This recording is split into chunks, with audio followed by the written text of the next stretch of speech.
أعوذ بالله من الشيطان الرجيم بسم الله الرحمن الرحيم Lailatul Qadar, sebuah malam yang lebih baik dari 1000 bulan. Sampai akhirnya bulan itu pergi. Pintu-pintu surga yang di bulan Ramadan dibuka. Pintu-pintu neraka yang ditutup. Setan-setan yang dibelenggu.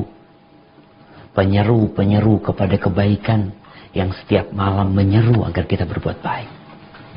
Masa yang indah itu telah pergi. Tapi semoga bekal yang sudah kita kumpulkan selama di bulan Ramadan itu cukup untuk kita jaga, untuk kita pergunakan sampai Ramadan tahun depan. Allahumma lakal hamdu kulluh wa lakal syukru kulluh wa ilaka yurja'ul amru kulluh. Allahumma salli wa sallim ala sayyidina Muhammadin wa ala alihi wa ashabihi ajma'in. Ya Allah, semoga salawat dan salam senantiasa Engkau curahkan untuk hamba kekasih-Mu, untuk baginda Nabi kita Muhammad alaihi salatu wassalam, untuk manusia terindah yang pernah menginjakkan kakinya di bumi ini, yang dipilih oleh Allah Azza wa Jalla untuk menutup seluruh Nabi. Semoga salat itu bersambung untuk keluarga beliau, untuk istri-istri beliau, untuk putra-putri beliau, dan untuk seluruh sahabat Nabi. Semoga Allah meridhai kita bersama mereka. Amma ba'd. Ahibati fillah. Ya, sebagaimana tadi sudah disampaikan. Taqabbalallahu minna wa minkum. Apa sih yang kita inginkan dari kehidupan ini? Tatkala orang bekerja, tatkala orang berusaha, berupaya, lelah, capek, tentunya yang dia inginkan adalah hasil. Apa gunanya kalau seorang bekerja di sebuah perguruan tinggi, lalu ternyata dia nggak mendapatkan hasil apa-apa? Dan apa manfaatnya ketika seorang mahasiswa kuliah selama 40 tahun, dia lulus seperti seakan-akan dia tidak pernah masuk ke kampus kita. Sampai-sampai dikatakan wa ayyu naf'in liman ya'ti madarisakum in kana yakhruju minha mithla ma dakhal. Apa gunanya sekolah di tempat kalian kalau ternyata anak itu lulus seperti ketika masuk? Nggak ada perubahan. Begitu pula dengan Ramadan. Sebulan penuh kita dicuci. Sebulan penuh kita ditempa, dididik, menahan emosi kita, mengontrol nafsu kita, dan kita berhasil. Tapi kalau akhirnya keluar Ramadan, kita tetap nggak ada perubahan di diri kita. Seakan-akan orang itu masuk ke kolam air, keluar nggak basah sama sekali. Maka kata Nabi alaihi salatu wassalam ketika beliau mengaminkan doa Jibril. Bayangkan yang berdoa Jibril yang mengaminkan Nabi Muhammad alaihi salatu wassalam. Jibril mengatakan raghima anfuh, raghima anfuh, raghima anfuh. Tuh, orang yang sengsara, yang hidungnya bercampur dengan tanah, tersungkur dia di tanah. Siapa? Man adraka Ramadan thumman salakha min falam yughfar lahu. Dia adalah seorang manusia yang Allah berikan kepadanya bulan Ramadan. Ada orang yang mati sebelum Ramadan, bulan Sya'ban mati. Dia tidak mendapati bulan Ramadan. Tapi alhamdulillah kita udah lewatin di bulan Ramadan.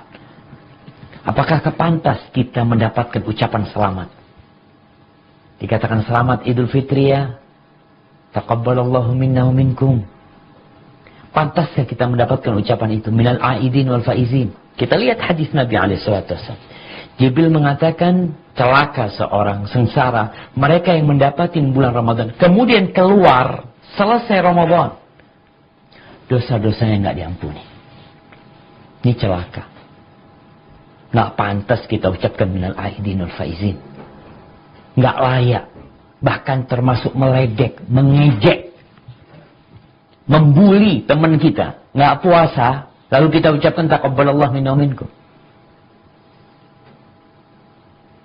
Dia berbuat maksiat, lalu kita katakan semoga diterima kemaksiatannya. Kalau ada seorang mahasiswa yang tahu-tahu nggak lulus, pantaskah kita ucapkan kepada dia, selamat dia? Selamat apanya? Kamu ngeledek aku, kata dia. Iya.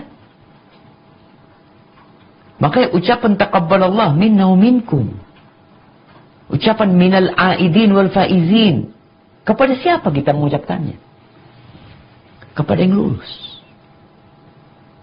Kepada yang sukses. Adapun mereka yang tidak sukses di bulan Ramadan, maka kita ucapkan ikut belasungkawa, turut bersedih atas kegagalanmu. Wallahi jamaah, ahibati fillah, kebanyakan kita tuh Islam dari lahir. Alhamdulillah. Tapi banyak juga di antara kita yang tidak tahu apa itu Islam. Bahkan tumbuh besar sampai ke bangku perkuliahan, mungkin sampai menempuh S2, S3, benci sama Islam. Islamophobia. Ada yang dia khawatirkan dari agamanya. Kalau mereka yang tidak mengenal Islam, atau mereka yang di luar Islam, membenci Islam, mungkin saja itu terjadi. Karena nggak tahu. Tak kenal maka tak sayang. Tapi kalau ada Muslim, bertahun-tahun Muslim, merasa terbebani dengan ajaran Islam. Apa penyebabnya? Kurang lebih sama. Nggak ngerti apa itu Islam. Kuliah. Ya, kalau kita lihat di kampus. Dia kuliah. Sekolah 6 tahun di SD. 3 tahun di SMP. 3 tahun di SMU. Kuliah 4 tahun. Tambah lagi mungkin S2. Mungkin tambah lagi S3. Tapi ketika ditanya tentang agamanya, nggak tahu dia. Sehingga sebagian orang berpikir Islam itu hanya ketika pernikahan. Ketika mati. Selesai. Dia menyelesaikan banyak buku. Mungkin puluhan jilid buku yang sudah dia selesaikan. Tapi kitabullah, kitab yang Allah turunkan sebagai pedoman keselamatan kita di dunia dan di akhirat, nggak pernah dia selesaikan. Kalaupun membaca hatam mungkin puluhan kali, nggak tahu dengan apa yang ada di dalamnya. Sehingga dia hanya mendapatkan pahala tapi tidak mendapatkan hidayah. Maka kita perlu kenal agama kita, jamaah. Kita perlu menunjukkan ada orang-orang di luar Islam yang Islamophobia karena memang kelakuan oknum. Yang ngebom sana, ngebom sini. Jadi teroris. Sedangkan kita sendiri juga ketika ditanya, apa itu Islam? Wallahu a'lam. Kita tahu Islam ini dimulai dengan keasingan. Ketika orang-orang di masa jahiliyah yang kuat memakan yang lemah, batu-batu disembah, pepohonan diberi sarung, digantungkan senjata-senjata orang jahiliyah. Bayi-bayi perempuan dikubur hidup-hidup. Mereka menyekutukan Allah Azza wa Jalla. Di Ka'bah itu ada 360 berhala. Ka'bah yang kita lihat sekarang, begitu indahnya orang-orang tawaf bersih. Dulu di sana ada 360 patung yang diletakkan. Orang-orang jahiliyah, orang-orang Arab jahiliyah, mereka menyembah Allah. Namun menyembah selain Allah juga. diutuslah Nabi kita Muhammad alaihi salatu wassalam. Bayangkan agama kita ini. Yang pertama turun kepada Nabi alaihi salatu wassalam itu Iqra. Iqra. Bismi rabbikal ladzi khalaq. Khalaqal insana min 'alaq. Iqra wa rabbukal akram. Alladzi 'allama bil qalam. 'Allamal insana ma lam ya'lam. Ini awal yang turun kepada Nabi alaihi salatu wassalam. Iqra. Baca. Jadi kalau bicara agama yang mengajak kepada ilmu pengetahuan, agama yang mengajak manusia untuk belajar, untuk meninggalkan buta huruf, buta aksara, itu Islam. 1400 tahun yang lalu itu udah turun sebuah ayat di lembah yang tidak ada perguruan tinggi, yang tidak ada SD, yang tidak ada sekolahan di sana, turun tuh Iqra. Baca. Bismillahirrahmanirrahim. Khalaq. Dan Muslim yang pertama dia baca adalah kitabullah. Bukan membaca yang lainnya. Kenapa? Kitab-kitab yang lainnya itu penuh kesalahan. Bukan karena kita menyalahkan, karena penulisnya yang mengatakan. Penulisnya mengatakan, afwan, ya ini Anda berusaha, akan ada banyak kesalahan di sana, mohon maaf ya. Penulisnya mengatakan itu. Karena dia tahu dia makhluk. Makanya sampai ada seorang non-muslim, ketika dikasih hadiah Quran terjemahan, di Bogor apa di Bandung, dikasih dia nggak baca. Yang namanya dikasih teman, kasih hadiah, diambil lah Quran tuh. Taruh. Suatu saat ya, nggak tahu hati dia kok ingin membuka itu Quran terjemahan. Dia buka. Yang pertama dia cari pengarangnya. Dia bolak-balik. Kok nggak ada pengarangnya buku ini? Kemudian dia buka lembaran pertama Al-Fatihah yang tadi dibaca. Kemudian dia baca Alif Lam Mim Dzalikal Kitabu La Raiba Fihi. Dia katakan, sombong banget ini kitab. Buku-buku itu biasanya di pengantarnya, di mukaddimahnya ada permohon maaf atas kekurangan dan kesalahan yang mungkin ada di dalamnya. Ini buku langsung mengatakan tuh kitab tidak ada keraguan di dalamnya. Tidak ada keraguan di dalamnya. Petunjuk buat orang-orang yang bertakwa. Ya Allah. Sombong banget nih kitab. Akhirnya tuh orang baca, masuk Islam. Dia kenal Islam, masuk Islam. Subhanallah jemaah. Ana punya kawan di waktu kuliah di Madinah, di Islamic University of Madinah. Ada punya kawan namanya Ronaldo atau dari Italia. Dia masuk Islam diganti namanya Yasin, Muhammad Yasin. 2 tahun masuk Islam, dia hafal 20 juz. 2 tahun masuk Islam. Kita dari lahir Islam, berapa juz yang kita hafal? Apa yang kita cari sebenarnya? Subhanallah. Iqra, baca dengan nama Allah. Membaca bukan untuk mencari popularitas. Membaca bukan untuk mencari jabatan. Membaca bukan untuk mengumpulkan harta. Membaca untuk berjumpa dengan Allah Azza wa Jalla. Baik. Ketika Nabi SAW mendapatkan itu ayat. Baca. Beliau dalam kondisi takut, khawatir. Karena beliau nggak tahu yang turun itu siapa. Akhirnya dia cerita sama istrinya. Dalam kondisi menggigil ya. Ditenangkan sama istrinya. Kemudian bercerita. Dibawa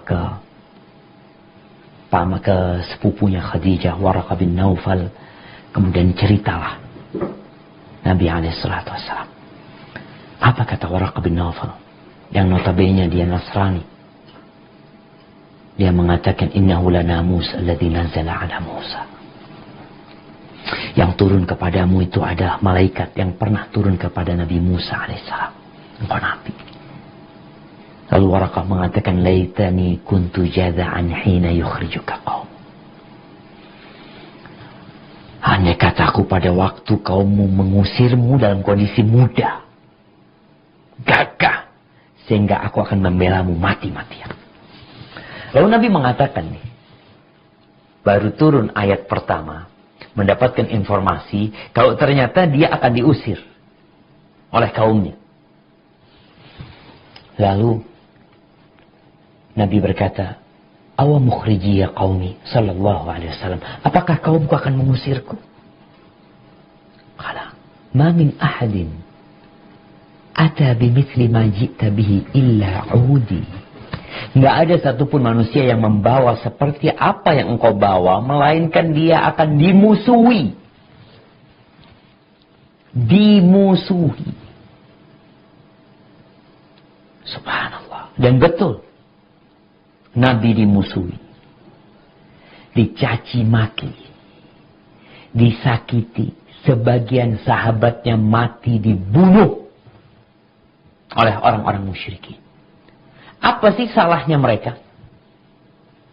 Apa salahnya Bilal bin Rabah kemudian disiksa, digeret, diseret, diterik matahari kota Mekah, kemudian ditanam di padang pasir yang panas, diletakkan batu di dadanya. Apa salah Bilal? Dia mencuri, dia menghina, dia mencaci maki, dia memukul orang? La.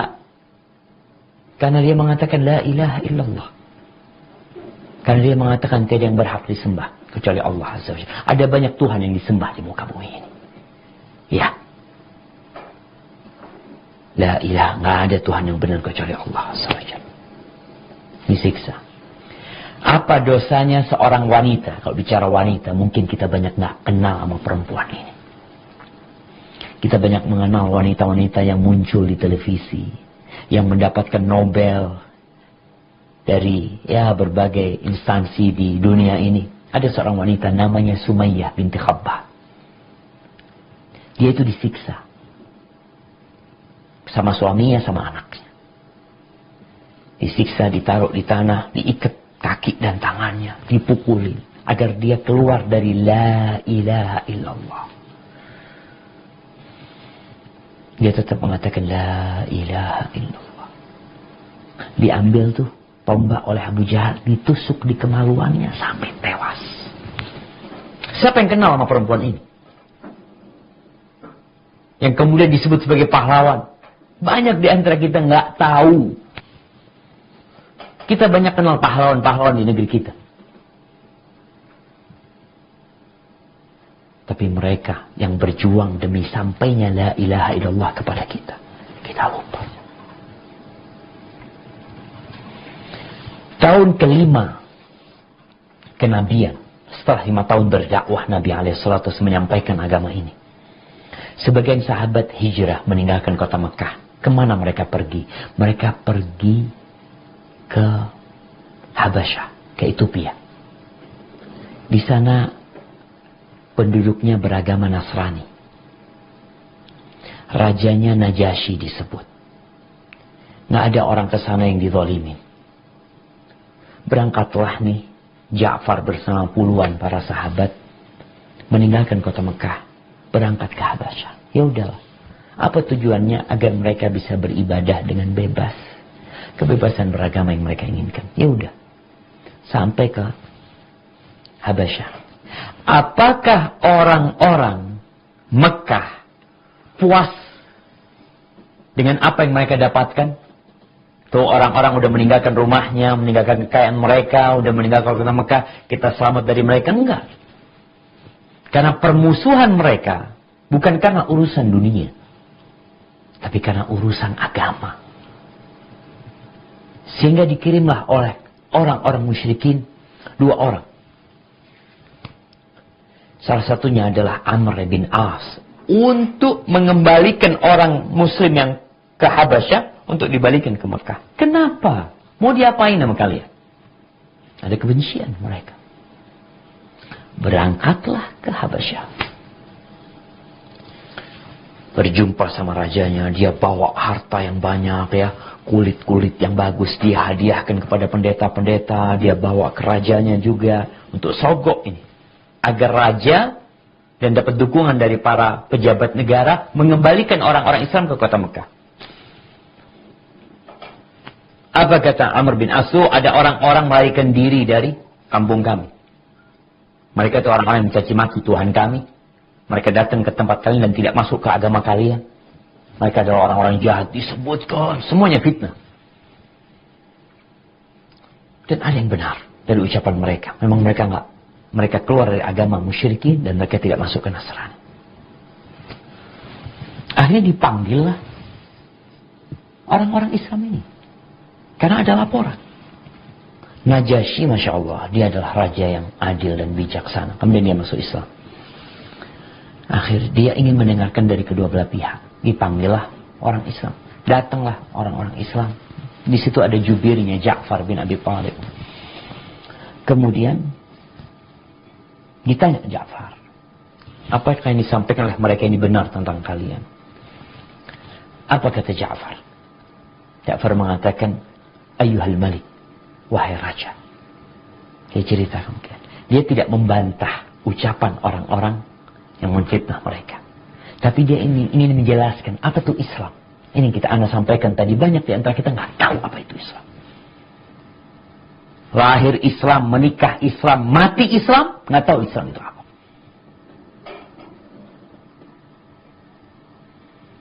Yang ada dalam benak dia uang sampai mati. Dan Allah katakan itu, alhaakumut takatsur hatta zurtumul maqabir. Kalian itu dilalaikan dengan memperbanyak harta ya. Orang awalnya butuh dengan harta, butuh. Dia perlu rumah, dia perlu mobil, dia perlu untuk biaya sekolah anak-anaknya. Tapi ada satu titik kebutuhan itu udah tercukupi. Seharusnya dia ketika itu berbagi sama orang lain. Tuh Islam mengajarkan itu. Tapi ternyata dia menumpuk sampai kematian tiba. Islam nggak pernah dia pelajari. Maka nih Ja'far ingin menjelaskan Islam ini kepada raja. Kunna qauman ahla jahiliyah. Wahai raja, kita dulu orang-orang jahiliyah. Segala makna kebodohan. Segala makna kebodohan kita orang-orang bodoh. Dijelaskan kebodohan itu bentuknya apa? Na'budul asnam. Batu kita sembah. Kayu kita sembah. Berhala kita agungkan. Sesuatu yang kita bikin sendiri kemudian kita berdoa minta sama dia. Kita punya kambing kita potong untuk dia. Na'budul asnam. Dipakai oleh dia sebagai jimat atau apa. Lalu jahiliyah. Na'budul asnam. Wa na'kulul maitah, bangkai kita makan. Wa na'til fawahish, dan perbuatan-perbuatan keji kita lakukan. Perzinaan, homoseksual, udah ada. Dan itu dilakukan. Ya.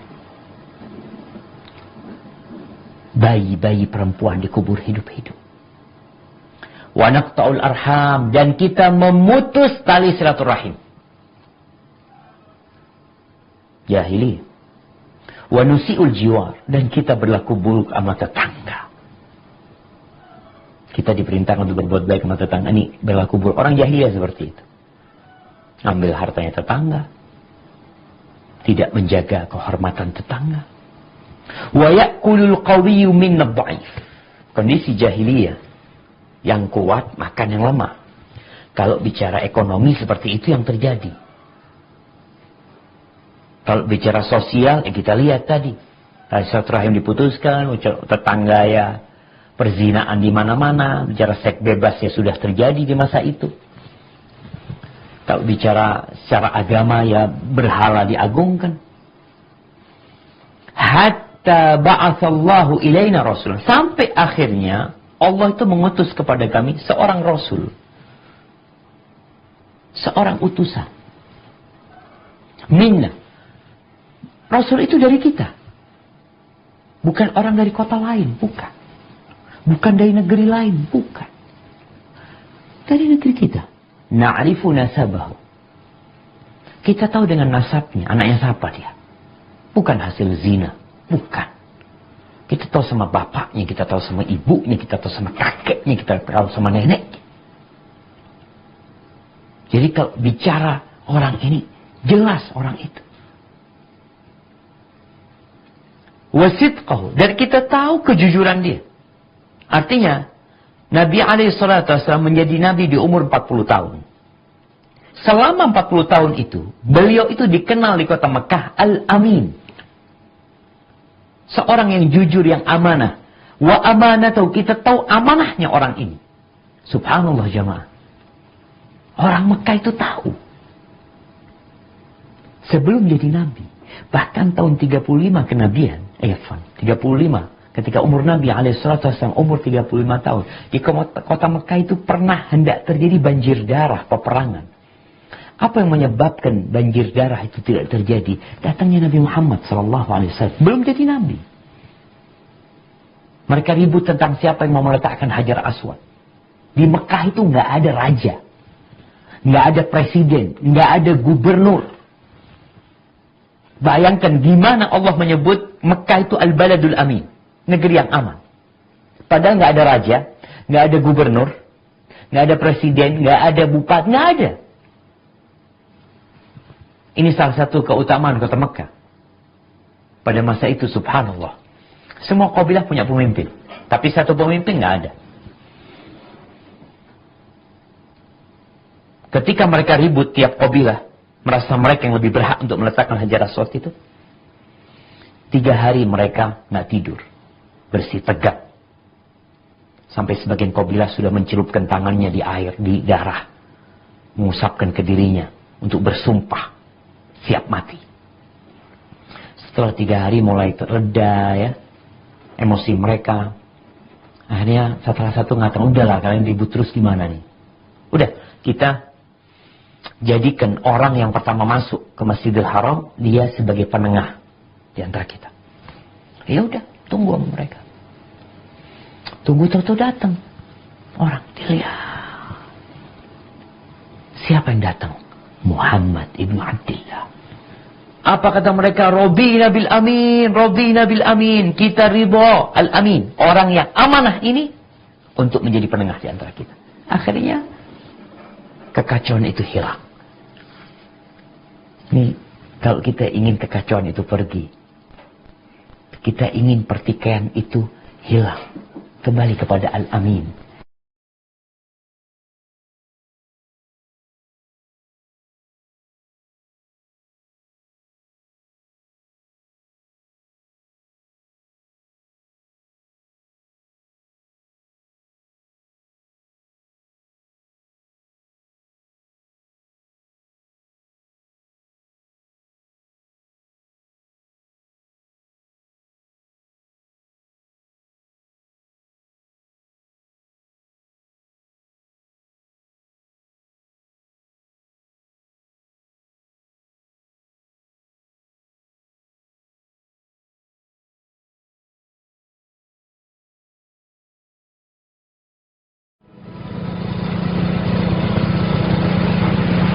Namaku Andri, umur 23 tahun. Kegiatan sehari-hari ya kayak gini. Bagiku semua orang di sekitar adalah inspirasi. Bertemu para sahabat dan berbagi banyak cerita.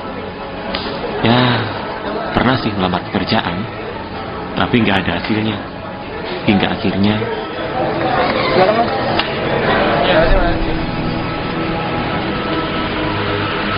gantung kepada benda, kepada materi, kepada pepohonan.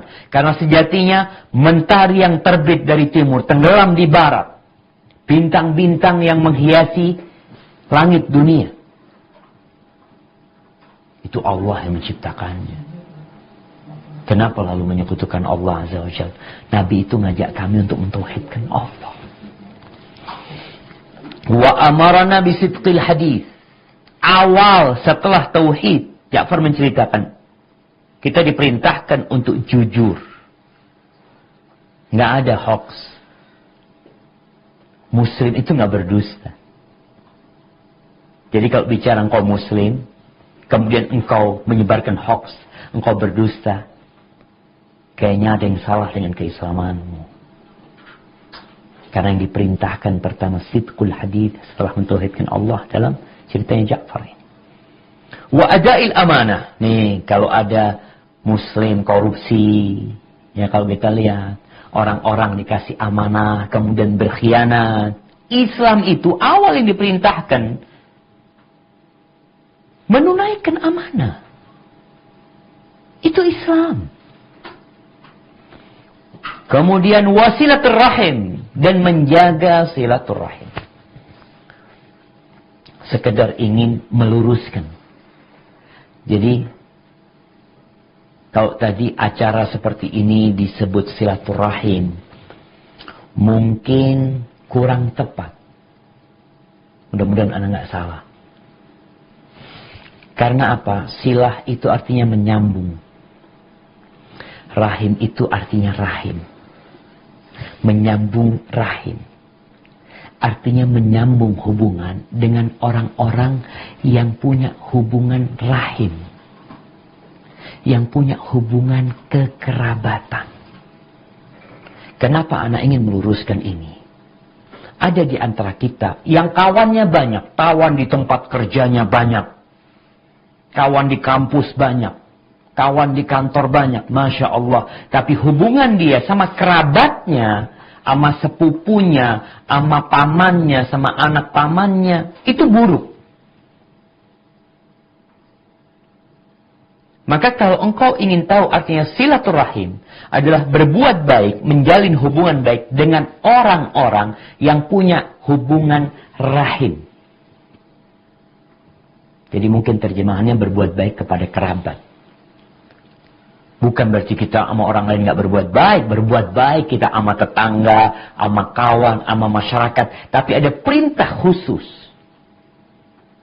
Adalah menyambung rahim. Jangan sampai engkau baik sama orang lain. Punya kawan di kantor baik. Tapi engkau tidak bertegur sapa dengan sepupumu. Dengan pamanmu gara-gara warisan. Gara-gara omongan. Engkau punya kewajiban menyambung rahim. Itu Islam. Ini beberapa poin tentang agama kita supaya kita ini jadi paham dengan agama kita. Kemudian wahusil jiwar, memerintahkan agar kita berbuat baik sama tetangga. Hidupan di zaman now ini jamaah, banyak tetangga nggak kenal sama tetangganya. Apalagi di Jakarta, apalagi di kota Surabaya, mungkin kota-kota besar ya. Kadangkala itu tinggal tetangganya udah ganti 3 kali dia nggak tahu. Udah 3 kali ganti. Kenapa? Berarti engkau belum menjalankan Islam ini dengan benar. Kalau engkau Muslim, laksanakan nih. Berbuat baik sama tetangga. Bagaimana berbuat baik sama tetangga? Ketika engkau masak, bagi sama tetangga. Engkau punya kelebihan rezeki, oh tetangga kaya, Ustaz, sama-sama kaya, subhanallah. Ini namanya berbuat baik kepada tetangga. Bukan engkau mau kasih sodakoh sama dia. Dia mungkin bisa membeli barang yang lebih mahal daripada apa yang kau berikan. Tapi berbuat baik sama tetangga. Sekarang kalau mau berbuat sama tetangga, mudah sekali. Engkau bisa pesan online, kirimkan ke rumah-rumah tetangga. Undang tetangga ke rumahmu untuk makan di sana. Ini Ja'far bercerita. Apa yang diperintahkan Nabi SAW. Islam ini ngajak kepada apa sebenarnya sih? Yang jelas pertama tauhid tadi. Mentauhidkan Allah Azza wa Jalla.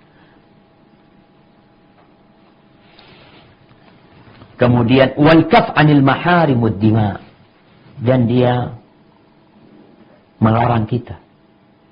Memerintahkan kepada kita untuk menjaga agar tidak melakukan perbuatan-perbuatan yang haram dan tidak membunuh. Itu perintah Islam.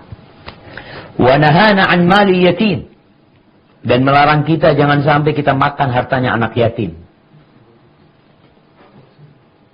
Karena anak yatim kadangkala bapaknya kaya. Kemudian dia pura-pura mengelola harta anak itu. Padahal dia makan. Ada panti-panti asuhan. Sekarang kalau kita lihat, ada, mudah-mudahan nggak banyak, yang planknya besar, tapi nggak ada anak yatim yang diurusin. Terus uang itu kemana? Dari dulu dilarang makan anak yatim. Wa qadfil muhsanat, dan melarang kita untuk mencaci atau menuduh wanita baik-baik berzina. Ribut sama temannya, lalu memanggil wahai wanita jalang, anak zina. Na'udzubillah. Islam gak ajarkan itu. Sampai kata Nabi SAW, laisal mu'min bitta'an, walal la'an, walal fahish, walal badhi. Mu'min itu gak suka mencela. Mu'min gak suka mengutuk, gak kotor omongannya, gak suka nyakitin orang lain. Mu'min. Wa amarana an na'budallah wahdahu, dan dia memerintahkan kepada kami untuk beribadah kepada Allah sendiri, hanya Allah yang disembah. Wa la nusyrik bihi syai'an, dan agar kami tidak menyekutukan Allah azza wa jalla. Wa amarana bis salah waz zakah was siyam, memerintahkan kepada kami untuk melaksanakan sholat. Oh, mulai ke rukun Islam yang kedua. Zakat. Berbagi dengan orang-orang. Muslim tuh nggak pelit. Ini kalau kita bicara Islam. Galilah Islam dari Al-Quranul Karim dan dari sunnah-sunnah Nabi alaihi salatu wassalam. Ada mungkin banyak model Islam yang ditawarkan. Ada Islam ini, ada Islam itu, macam-macam. Engkau nggak usah ikut yang macam-macam. Terus Islam yang biasa-biasa aja. Yang biasa-biasa aja. Jangan berlebih-lebihan dan jangan meremehkan. Yang biasa-biasa, ya udah ikuti Nabi SAW. Ini Ja'far menjelaskan. Suruh berbagi. Maka Nabi menjelaskan tuh. Kalau belajar Islam, Nabi mengatakan, la yajtami'u imanun wa syukhun fi jawfil amdi. Iman itu nggak berkumpul dengan pelit, dengan sifat bakhil nggak berkumpul. Di hati seorang itu nggak berkumpul. Di mana ada keimanan, maka di situ sifat bakhil akan pergi. Di mana orang itu cinta sama hartanya, bakhil untuk berbagi kepada orang lain, maka iman itu diragukan, jamaah. Mungkin tinggal sedikit di diri dia. Maka diperintahkan untuk berbagi. Itu Islam. Fa'ada alaina qawmuna. Lalu ketika kami melakukan apa yang diperintahkan. Apa yang diperintahkan? Tahu-tahu kaum kami ini memusuhi kami. Menyakiti kami. Bahkan mereka memaksa kami untuk keluar dari agama kami. Agar kami kembali menyembah berhala-berhala tersebut. Agar kami kembali menghalalkan apa yang selama ini kami halalkan di masa jahiliyah. Falamma qaharuna, ketika mereka sudah menindas kami, menguasai kami, akhirnya tatkala kami sudah tidak lagi mampu beribadah dengan baik, melaksanakan agama kami meninggalkan Mekah. Kami meninggalkan negeri kami. Dan kami datang ke negerimu. Dan kami memilihmu di antara semua raja-raja. Dan kami berharap mendapatkan penjagaan darimu. Dan kami berharap tidak ada yang dizalimi di tempatmu, wahai raja. Akhirnya ketika raja dengar itu, tanya raja ini, apakah ada yang bisa engkau bacakan kepadaku dari apa yang diturunkan kepada Nabi Muhammad SAW? Iya, kata Ja'far. Ja'far kemudian membacakan awal surat Maryam. Dibacakan tuh. Kaf ha ya ain sad dzikru rahmati rabbika 'abdahu Zakaria. Subhanallah. Didengar sama raja, dengar nangis raja itu. Ahibati fillah. Itu Islam yang bersumber dari Al-Quranul Karim, yang seharusnya kita baca, kita fahami, Sebagaimana telah diterangkan oleh Nabi alaihi salatu wassalam. Nabi menjelaskan isi Al-Quranul Karim. Selama ini kita kemana? Kita Islamnya seperti apa sebenarnya? Kenapa masih banyak kezaliman? Kenapa kita masih melihat adanya teroris umpamanya? Adanya orang-orang yang mengkafirkan kemudian melakukan bom bunuh diri? Atau ada orang-orang yang kemudian meremehkan agama Allah, Islamfobia, kemudian dia ingin membuat Islam dengan model yang dia inginkan. Karena menurut dia Islam udah gak cocok, gak relevan Islamnya Nabi Muhammad SAW. Gimana dikatakan tidak relevan? Nabi itu pernah mengatakan, ketika beliau hendak meninggal dunia, pernah Nabi di Masjid Nabawi memberikan petuah, memberikan nasihat. Ceritanya Al-Irbad bin Sariyah. Nasihat Nabi pada hari itu sallallahu alaihi wasallam membuat hati kita bergetar dan air mata menetes mengalir di pipi kami.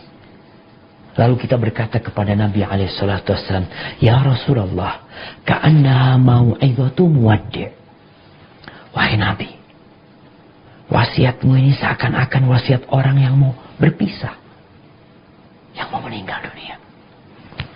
Fa'ausina, kami minta wasiat lagi Nabi. Maka akhirnya Nabi SAW mengatakan, usikum bitaqwallah wassam'i watta'ah wa in ta'ammara alaikum abdun habashi. Aku berwasiat kepada kalian agar bertakwa kepada Allah. Apa arti bertakwa? Laksanakan perintah, jauhi larangan. Kalau kita lihat sekarang kondisi PSBB yang mungkin di sebagian tempat tidak berhasil karena mereka tidak melaksanakan perintah dan tidak menjauhi larangan. Kenapa banyak terjadi? Mungkin ada serangan COVID baru umpamanya karena ada yang tidak melaksanakan perintah dan menjauhi larangan. Kalau di dunia aja orang yang tidak melaksanakan perintah, tidak patuh dengan aturan dan melanggar, itu mencelakakan dirinya. Gimana dengan kehidupan kita setelah kematian? Memang kita nggak lama di dunia ini. Kita lihatlah yang menjadi dekan, yang menjadi rektor, berganti, terus berganti. Akan datang generasi yang selanjutnya, kita akan mati. Apa bekal kita? As-sam'i wa ta'ah. Bertakwa kepada Allah, laksanakan perintah, jauhi larangan. Gimana kita akan melaksanakan perintah Allah dan menjauhi larangannya kalau selama ini kita nggak pernah baca aturan Allah Azza wa Jalla? Kita nggak pernah tahu dengan apa aturan Allah Subhanahu wa Ta'ala. Ada sebagian kita yang sampai tua renta nggak pernah tanya urusan agamanya, nggak pernah tanya apa hukumnya ini, apa hukumnya ini, nggak ada. Menunjukkan kalau dia memang nggak peduli sama agamanya. Maka kalau bicara Ramadan kemarin untuk membentuk orang yang bertakwa, gimana engkau akan bertakwa? Ketika engkau tidak tahu mana yang perintah, mana yang wajib, mana yang sunnah, mana yang haram, mana yang makruh, mana yang mubah. Ketika kita tidak tahu mana yang dicintai Allah, mana yang dibenci Allah. Yang kita ikutin selama ini adalah tradisi, budaya, dan nafsu kita. Maka bertakwa kepada Allah. Wassam'i wa ta'ah, dan agar kalian patuh dan taat kepada pemimpin kalian. Walaupun pemimpin kalian itu budak hitam, mujadda'ul atraf, yang mungkin tangan jari-jarinya terputus. Taati, patuh sama dia. Selama dia tidak memerintahkan kepada maksiatan. Lalu Nabi mengatakan, فَإِنَّهُ مَنْ يَعِشْ مِنْكُمْ بَعْدِي فَسَيَرَى اخْتِلَافًا كَثِيرًا. Sesungguhnya barang siapa yang hidup setelah aku mati, maka dia akan mendapati banyak perselisihan, banyak perbedaan pendapat yang mengantarkan kepada perpecahan. Tuh, Nabi udah mengatakan 1400 ya, kalau dikatakan Nabi meninggal tahun 11 Hijriah, 1430 tahun yang lalu. Sebelum beliau meninggal, beliau sudah menyampaikan yang hidup setelah aku mati, maka dia akan mendapati banyak pertikaian. Orang jadi bingung. Mana sih yang benar? Ini ada Islam model ini, ada Islam model ini, ada macam-macam nih Islam Ustaz. Apakah semuanya benar? Ya udah, yang penting ikut Ustaz. Nanti kalau salahkan Ustaz yang dihisab, kok ikut Ustaznya nanti akhirnya. Ketika guru itu masuk ke neraka, wallahu a'lam bishawab, kita pun akan ikut. Maka Nabi udah menjelaskan, yang hidup setelah aku mati akan mendapatkan perselisihan yang banyak. Solusinya apa? Fa'alaikum bisunnati wa sunnatil khulafa'ir rasyidin al-mahdiyin min ba'di. Kalian hendaklah mengikuti sunnahku, mengikuti ajaranku, mengikuti caraku. Sunnah itu berarti cara, jalan, petunjuk. Ikutin sunnahku. Ketika melihat banyak pertikaian hingga kita bingung, orang awam jadi bingung gimana? Cari sunnahku. Wa sunnatil khulafa'ir rasyidin al-mahdiyin min ba'di. Ikutin sunnah-sunnah para khalifah setelah aku mendapatkan petunjuk. Ikutin Abu Bakar Siddiq, ikutin Umar bin Khattab, ikutin Utsman bin Affan, ikutin Ali bin Abi Thalib radhiyallahu taala anhu. Ikutin mereka.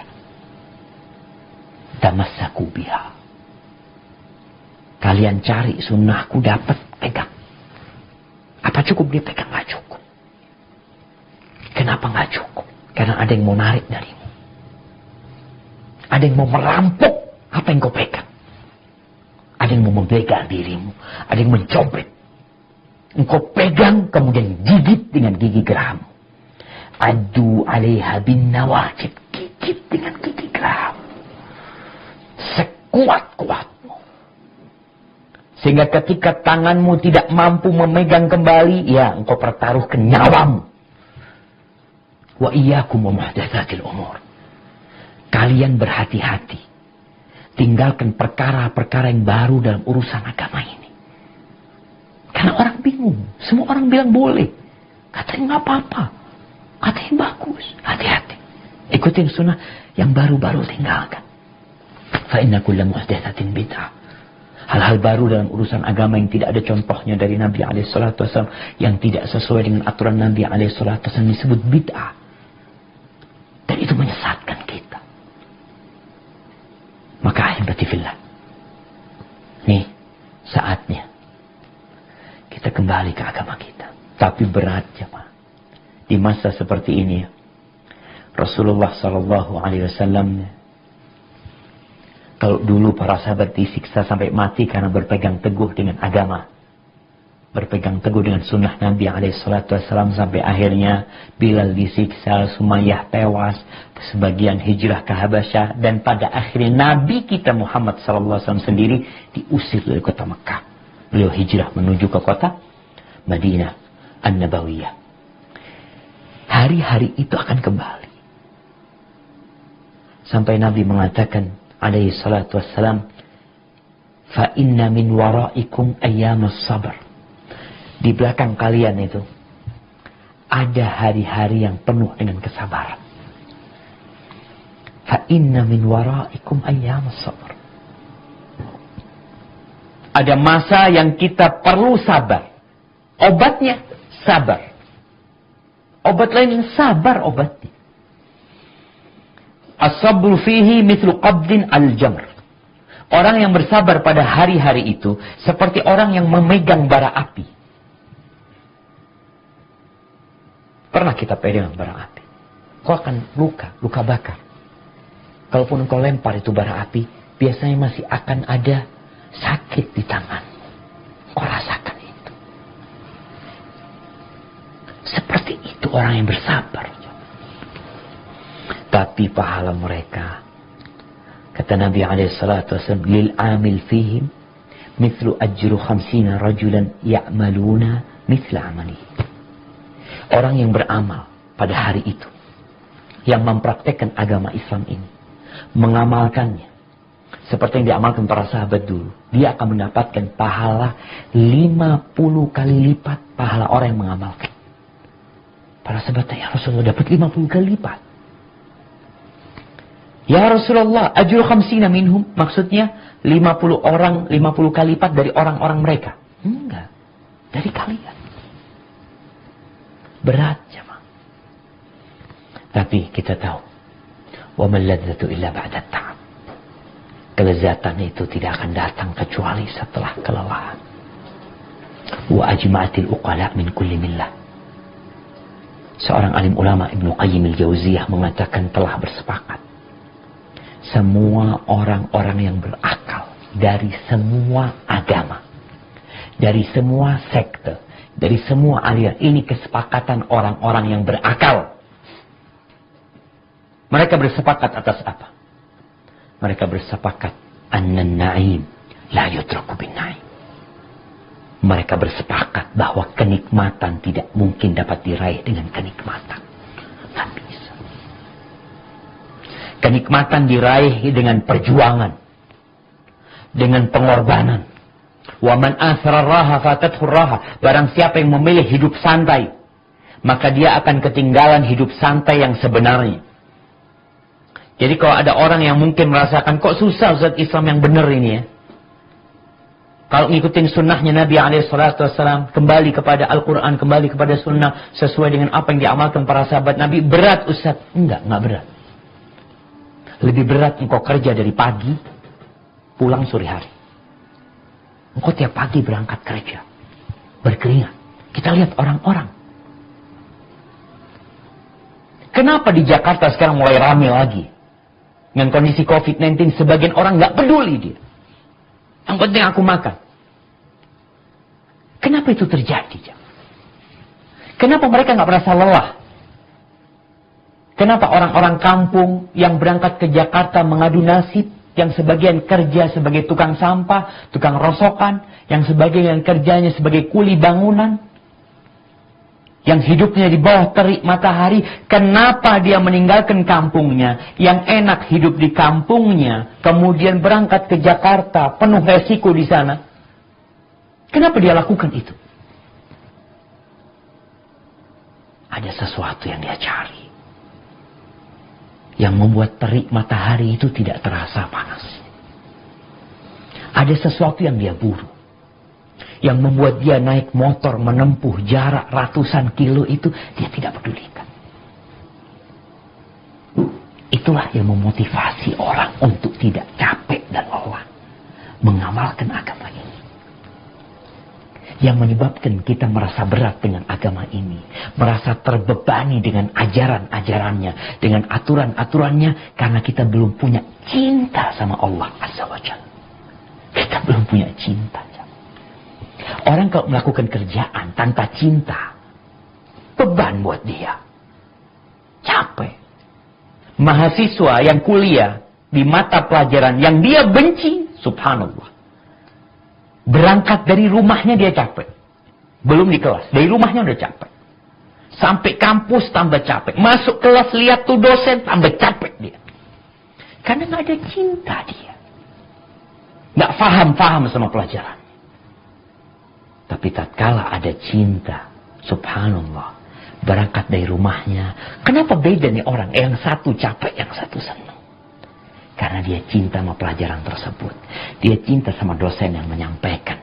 Sampai dia cinta sama ruang kelas dia. Jadi semuanya jadi indah. Kalau kita ingin agar kita tidak terbebani dengan ajaran agama kita, tumbuhkan cinta. Cinta kepada Allah. Dengan cara mengenal Allah Azza wa Jalla. Pelajarin Allah. Dari mana belajar tentang Allah? Quran. Dari ciptaan Allah Azza wa Jalla. Cinta kepada Nabi Muhammad SAW. Baca, selesaikan sejarah hidup beliau. Ulangin lagi. Sebagaimana engkau mengulangin mata pelajaran yang kau sampaikan kepada mahasiswa. Cinta kepada agama kita. Ajaran Islam ini semuanya indah dan mudah.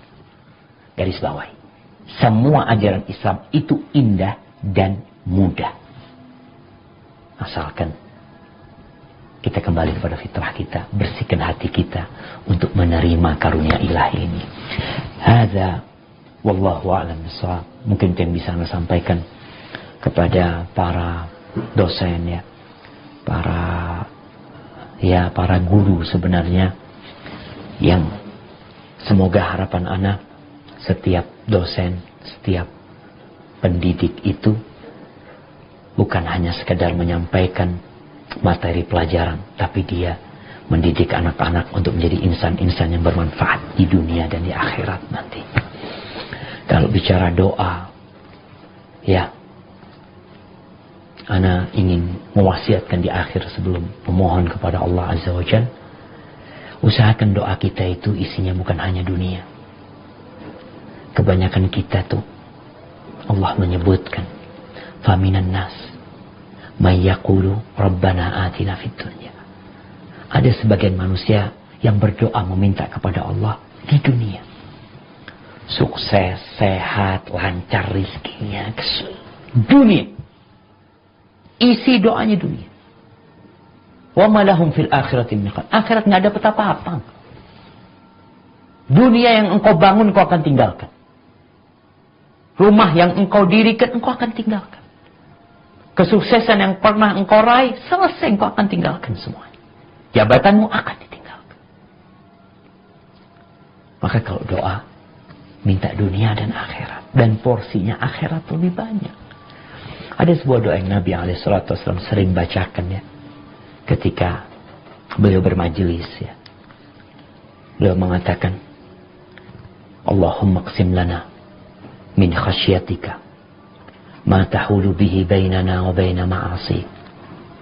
ومن طاعتك ما تبلغنا به جنتك ومن اليقين ما تهون به علينا مصائب الدنيا ومتعنا بأسماعنا وأبصارنا وقواتنا ما أحييتنا واجعله الوارث منا واجعل ثأرنا على من ظلمنا وانصرنا على من عادانا ولا تجعل مصيبتنا في ديننا ولا تجعل الدنيا أكبر همنا ولا مبلغ علمنا ولا تسلط علينا من لا يرحمنا. Ya Allah, bagikan buat kami rasa takut kepadamu, yang dengannya kami terhalangi dari berbuat maksiat kepadamu. Dan bagikan kepada kami ketaatan kepadamu, ya Allah, yang dengannya kami bisa masuk ke surga. Dan bagikan buat kami keyakinan kepadamu, yang dengannya musibah-musibah dunia menjadi ringan. Dan jadikan panca indera kami, jadikan pendengaran kami, penglihatan kami dan kekuatan tubuh kami selalu menemani kami sampai ajal menjemput kami. Ya Allah, jangan jadikan musibah kami di agama kami. Jangan jadikan ambisi terbesar kami adalah dunia. Dan jangan jadikan ilmu yang kita cari hanya untuk urusan dunia. Dan jangan pernah engkau kuasakan kepada kami orang-orang yang tidak mengasihi kami. Rabbana atina fid dunya hasanah. Wa fil akhirati hasanah. Wa qina azaban nar. Wa subhana rabbika rabbil izzati amma yasifun. Wa salamun alal mursalin. Walhamdu lillahi rabbil alamin. Ana ucapkan terima kasih kepada semuanya. Semoga bisa dilanjutkan di pertemuan-pertemuan yang akan datang. Dan subhanallah ya, kondisi COVID-19 ini memberikan banyak hikmah ya. Walaupun di balik itu mungkin ada yang susah. Tapi ana nggak tahu kalau bisa ngisi kajian di tempat ini. Kalau mungkin nggak ada COVID, nggak tahu jamaah ya. Tapi semua itu takdir ilahi. Semoga COVID cepat pergi dan kita menjadi lebih baik kepada Allah Subhanahu wa taala. Kurang lebihnya ana mohon maaf. Taqabbalallahu minna wa minkum. Ana undur diri. Subhanakallahumma bihamdika asyhadu an la ilaha illa anta astaghfiruka wa atubu ilaik. Wassalamualaikum warahmatullahi wabarakatuh. Alhamdulillahi rabbil alamin.